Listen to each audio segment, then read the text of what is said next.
So tonight we're going to talk about a couple of things. The first thing is dreams, and I have a short little poem about dreams, and then we're going to talk about fairy tales and what would happen if the fairy tales didn't go the way that you would expect them to go. People have written books called Fractured Fairy Tales and things like that. That's sort of what this is. I just do it in poetry form. So I'll talk about some of my friends here in a minute, but first let's talk about dreams.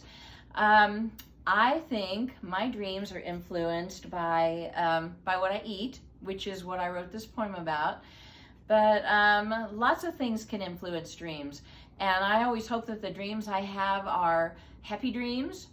But if they aren't, when I wake up in the morning, I remind myself that they're just dreams, and sort of like a kind of wish, you can wish them away. So my poem's kind of silly about eating and how that can make you dream. So this is called Dreams. Do you dream when you go to sleep? I do almost every night. I think what I dream about might depend on my differing appetite. If I eat burritos, I dream about boats. A hot dog means dreams about cats. If I eat mom's meatloaf, I dream about clowns. Some beef, and I dream about bats.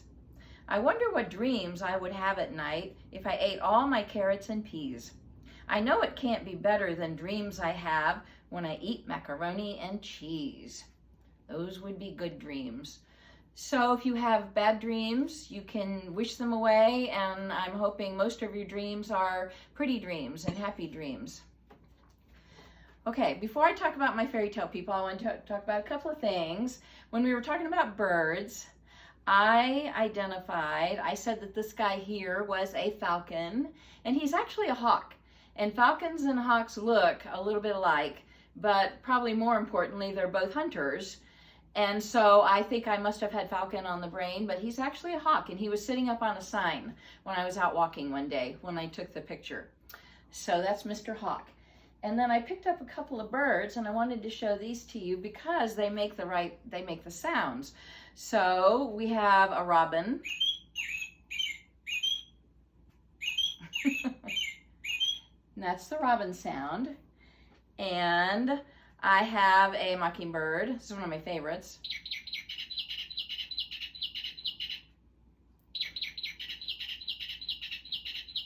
So mockingbirds do mimic other birds, but they also have their own bird sound, their own song. And then the hummingbird, which is one of my favorites. And that's when they're kind of flying around you. And then the chickadee. It's kind of a loud one. Okay, so these are Audubon birds, and I like Audubon birds because they have the authentic bird sounds in them, and I learn from that too. So whenever I read about something I want to present to you guys, usually I learn stuff, so that's always good. Okay, so on to fairy tales, and these are just some of the people that I have in my life. I have Maleficent from Sleeping Beauty, and here is Sleeping Beauty, and I have the fairy godmother from Cinderella. And there's Snow White over there having a little bit of a bad hair day. And there's Prince Charming, and there's his horse. And Tinkerbell over here. And I wanted to show you this. My daughter Katie made these for me. And I don't know if you can catch how they sparkle. She made these for me quite a while ago because she knew I liked The Wizard of Oz, which is another kind of fairy tale. And these shoes are, of course, the ruby slippers. And they're beautiful. They're one of my favorite things. So I would put them on, but I always like to keep them nice and neat. So I have these on. So we'll call these ruby slippers too. They'll work. So let's read some fairy tales and what would happen if things were a little bit different. Once upon a time, Sleeping Beauty woke up and didn't marry the prince. Snow White threw her apple at the wicked queen and hasn't been seen around since. Red Riding Hood hit the wolf with her basket and chased him out of the house. Cinderella left the ball at 11:45 and walked home with her favorite mouse. When the frog couldn't get a kiss from the princess, he turned her into a frog. When anyone last saw the spoiled princess, she was eating bugs in a hollow log. When the witch stole the ruby slippers, Dorothy left in the hot air balloon. The three bears adopted Goldilocks, who was glad they came home too soon.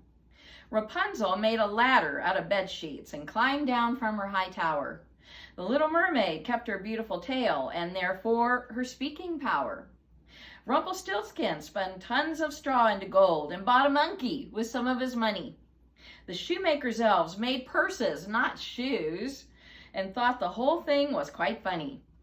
The mean troll put oil all over his bridge and watched the billy goat slip and slide.